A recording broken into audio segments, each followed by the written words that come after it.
Assalamualaikum. In today's class we are going to do the past papers of October November 2012 और ये stats के पास papers हैं, आज इन्हें हम कंप्लीट करेंगे। देखो सबसे पहला वाला पार्ट है पेपर 21 है अक्टूबर नवंबर 2012 से कह रहा है द जर्नी ऑफ मतलब journey times of 80 drivers are summarise in the table. ये 80 ड्राइवर्स की समरी जो है ना आपके पास पूरी दी हुई है। उन्होंने कह रहा है 60 से लेकर 80 सबकी frequency, this is group data, calculate an estimate of the mean of journey time. जब भी ग्रुप डेटा के अंदर अगर आपको मीन निकालना होता तो सबसे पहला काम ये करते थे, आप बात करते थे मिड पॉइंट की, because if you are going to take out the value of the mid point so that is going to be your value of X. ये आपके पास एक्स की वैल्यूज़ हो जाएंगी। तो 60 plus 80 divide by 2, the mid point is going to become 70। 80 plus 90 divide by 2 ये 85 हो जाएगा। 90 plus 95 divide by 2 ये हो जाएगा 92.5। 95 प्लस 100 डिवाइड बाई 2 97.5 और 100 प्लस 110 डिवाइड बाई 2 ये हो जाएगा 105 and this is going to become 120। So that's how आपके पास ये वाले सारे फिगर्स आ जाएंगे। अब हम बात करते हैं एफ एक्स की। Now for the values of F x हमें कैलकुलेटर की ज़रूरत है, तो हम सारी वैल्यूज़ को कैलकुलेटर में टाइप करेंगे। 70 multiply by 4, so we are going to get a value. ये हमारे पास आ जाएगी 280, ये हो जाएगा 850 and 92.5 multiply by 14 that is going to become, ये हो जाएगा 1295। Then 97.5 multiply by 20 that value is going to become 1950 और 105 multiply by 24 that value is going to become 2520 and then 120 into 8 that value is going to become 960। तो आपके पास सारी के सारी F x की वैल्यूज़ निकल आई। So I am writing the formula. ये मैंने यहाँ पे फॉर्मूला लिखा, submission of F X divide by submission of F. 80 drivers का मतलब है कि फ्रीक्वेंसी का जो टोटल है that is already given to us, तो हमें कैलकुलेट करने की ज़रूरत नहीं है। That means we are not suppose to add these values, this is already given to us. ये 80 है, डायरेक्टली लिख दिया मैंने यहाँ पे। अब मैं इन सारे के सारे फिगर्स को आपस में एड अप करूँगा the values of F X to get the value of submission of F X. तो सबमिशन ऑफ एफ एक्स के लिए again I am going to use the calculator. Calculator हमने यहाँ पे यूज़ किया। So 280 plus 850 plus 1295 plus 1950 plus 2520 plus 960। So this is going to become 7855। ये आपके पास value हो गई 7855। सो आपने कैलकुलेटर के ज़रिए सॉल्व कराया 7855 डिवाइड बाई 80। सो आपके पास यहाँ पे मीन निकला है 98.1875।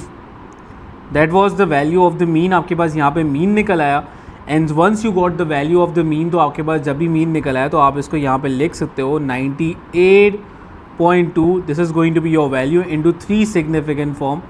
तो 98.2 आपके पास हो जाएगा and you got 3 marks for this part. आपको इस वाले पार्ट के लिए 3 मार्क्स यहाँ पे मिल गए बड़े ही ईजी वे के अंदर। तो ये आपने बड़े ही सिंपल वे के अंदर इस वाले पार्ट को कम्प्लीटली सॉल्व कराया एंड दैट्स हाउ आपके पास ये वाला पार्ट भी हो जाएगा। अब हम ज़रा अगले वाले पार्ट की तरफ मूव करते हैं। So this is the information which is given to us right now. इसी इंफॉर्मेशन के थ्रू हमें मूव करना है।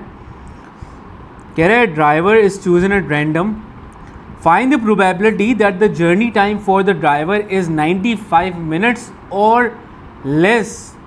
भाई फाइंड द प्रोबेबिलिटी 95 या उससे कम हो, तो 95 या उससे कम होने का मतलब ये है कि 95 या उससे कम के अंदर 14 प्लस 10 ये इंक्लूडेड है। So I am going to write 4 plus 10 divide by 14 और टोटल जो लोग हैं वो हैं 80 हमारे पास, और यही वैल्यू एज इट इज़ आप कैलकुलेटर में पुट करोगे, you will get a simplified value and that is very easy for you. तो ये आपके पास सिंपल सा आंसर आ जाएगा 7/20। So that was again a very simple part. ये भी आप लोगों ने यहाँ पे कर लिया। अब ज़रा आगे बढ़ते हैं नेक्स्ट वाले पार्ट की तरफ। कह रहे हैं 2 drivers are chosen at random without replacement. बोल दिया उसने, अच्छी बात है, विदाउट रिप्लेसमेंट की वर्डिंग यूज़ कर दी है। Calculate the probability that both your journey times are more than 100। More than 100 के वर्ड का मतलब है कि 100 से ज़्यादा, दैट मीन्स 24 प्लस 8। 24 प्लस 8 अगर आप आपस में एडअप कराते हो so that is going to become 32।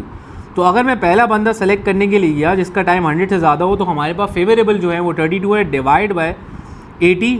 जब एक बंदा निकाल दिया आपने बाहर तो आपके पास 32 में से एक बंदा कम हो गया 31 और टोटल में से भी एक बंदा कम हो गया। So that's why I am going to write 79। तो that is going to give us the total answer, और आपके पास ये आंसर आ जाएगा इस वाले पार्ट के लिए. You can use again your calculator. So the answer is going to become the simplified form. ये हो जाएगा 62 डिवाइड बाय 395.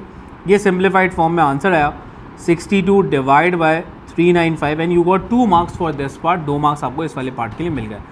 अब ज़रा अगले वाले पार्ट की तरफ बढ़ते हैं. इसी का सी वाला पार्ट है. So this is the whole information. मैं इसी इन्फॉर्मेशन को यहाँ पे पिक करने लगा हूँ. I am just picking up this information जो मुझे यहाँ रिक्वायर्ड है.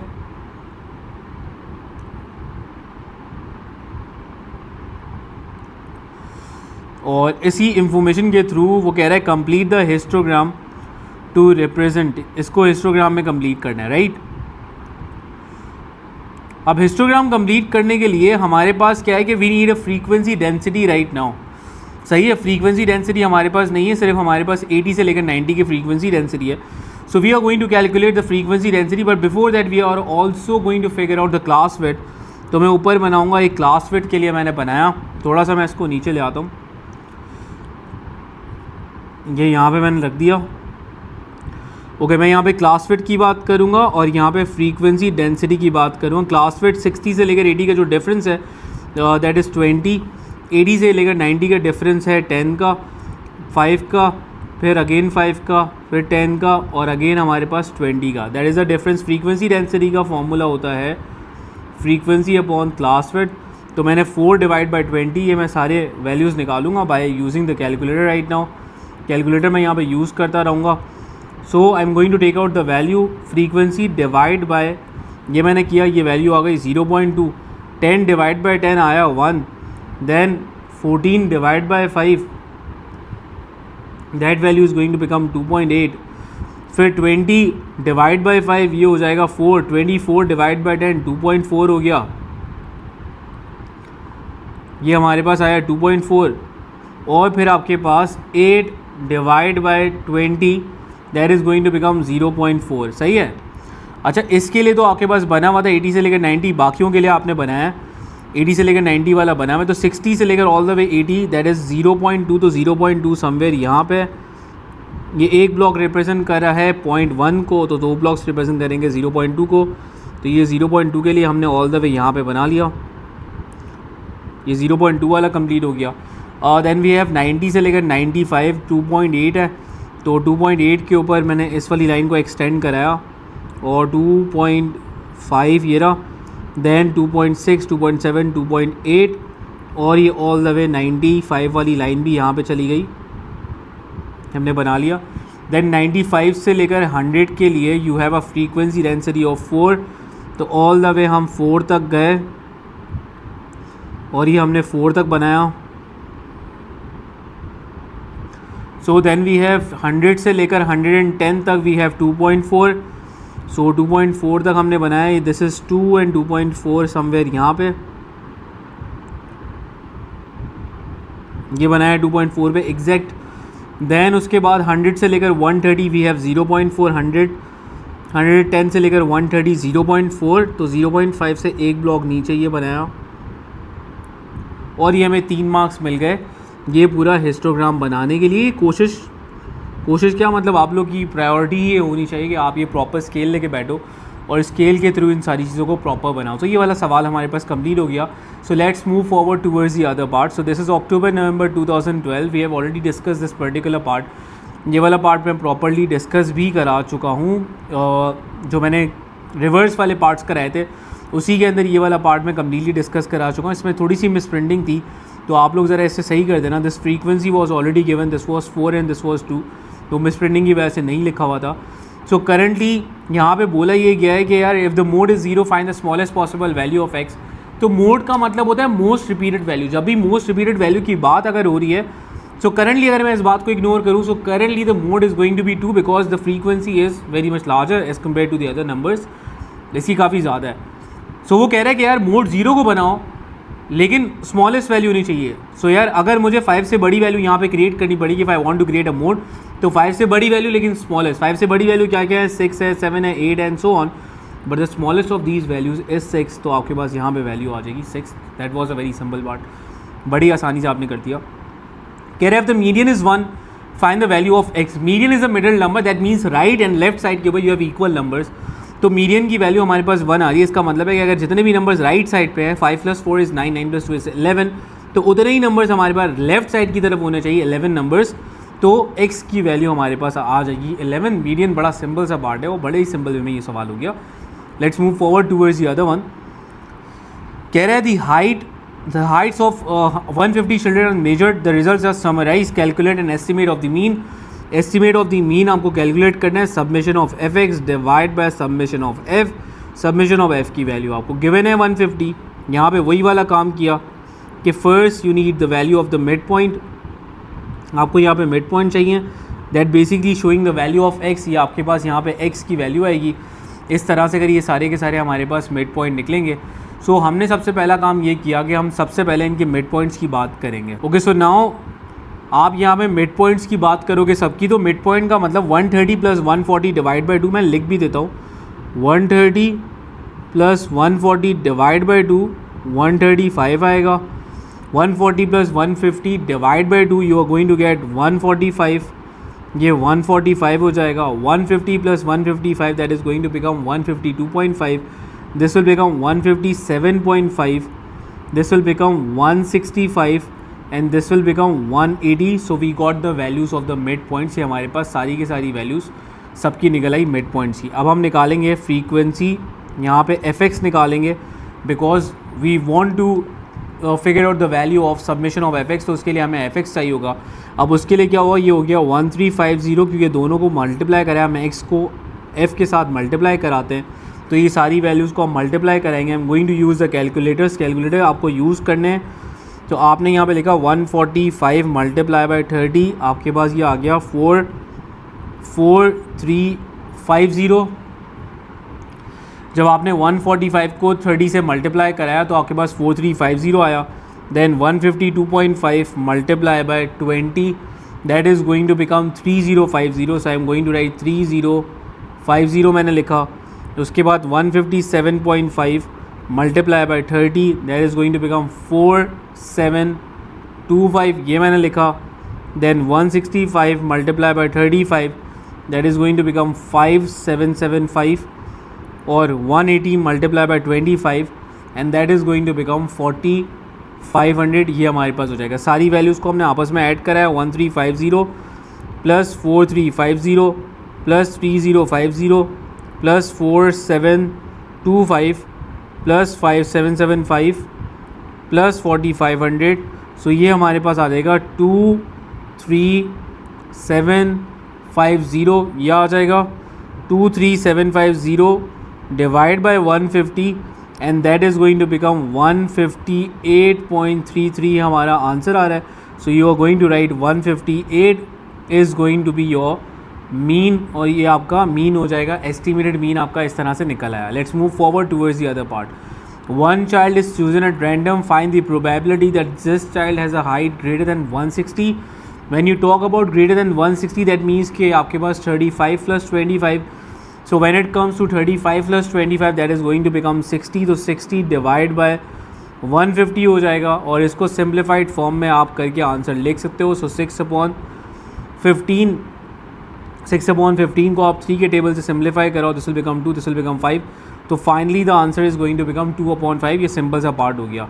अब वो आपसे कह रहे हैं 2 children are chosen at random without replacement, find the probability that the height of one child is greater than 160 and the height of the other is 150 और लेस।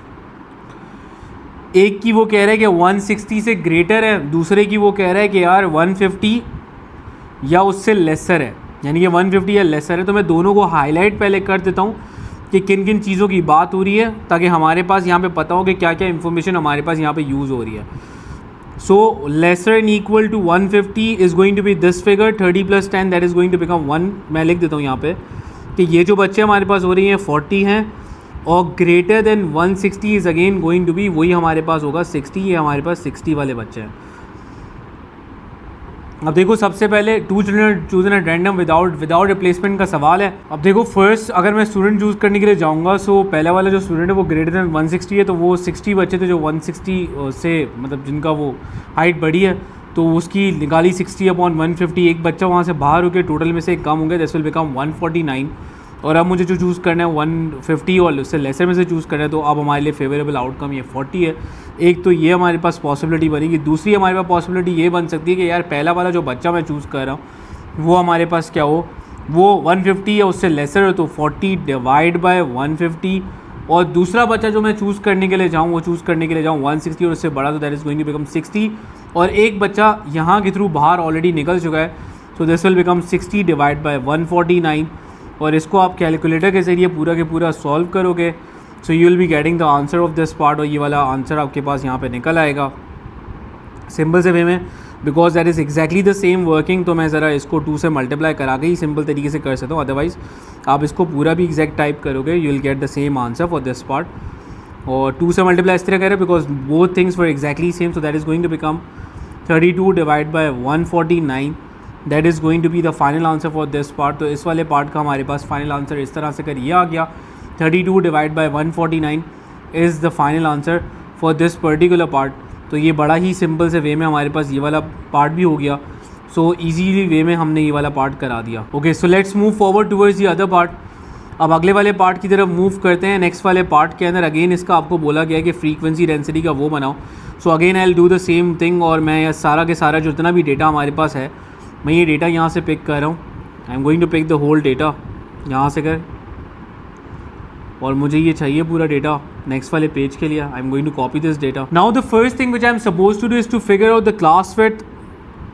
क्लास विड्थ मुझे चाहिए होगी पहली बात, फ्रीक्वेंसी डेंसिटी चाहिए होगी। Class width का मतलब है 130 से लेकर 140 के अंदर डिफरेंस कितने का है, तो ये 10 का डिफरेंस है। 140 से अगेन 10 का डिफरेंस है, 5 का डिफरेंस है, और 5 का डिफरेंस है, 10 का डिफरेंस है, और यहाँ पे 20 का डिफरेंस है ना। फ्रीक्वेंसी डेंसिटी का फॉर्मूला होता है frequency divide bye class width, तो 10 डिवाइड बाय 10 ये हो जाएगा 1, सही है, और 30 divide by 10 that is going to become 3, 20 divide by 5 that is going to become 4, 30 divide by 5, 30 divide by 5 is going to become 6, 35 divide by 10 3.5, और 25 divide by 20 that is going to become, ये हमारे पास हो जाएगा 25 divide by 20 that is going to become, ये हमारे पास हो जाएगा 1.25, that is going to be the answer for this part. तो ये वाला हो जाएगा हमारे पास 1.25।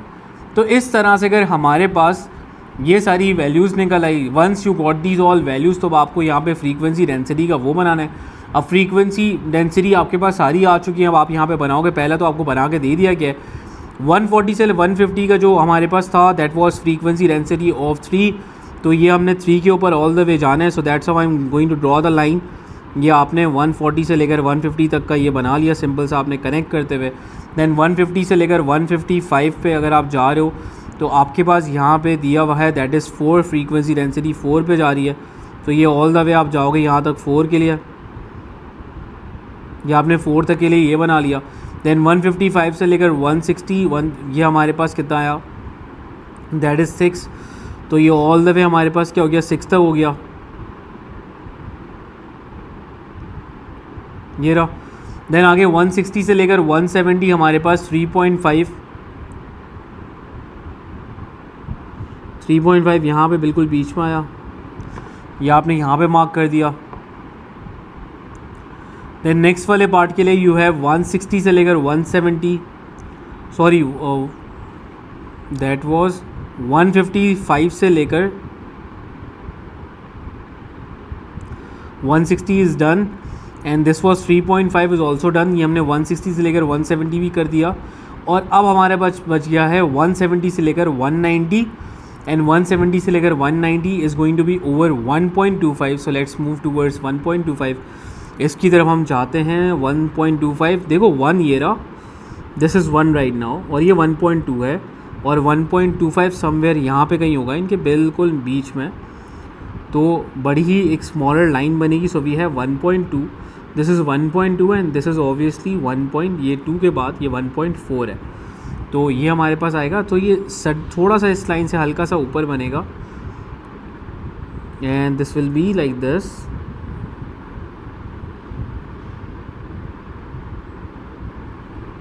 I'm going to draw the straight line like this,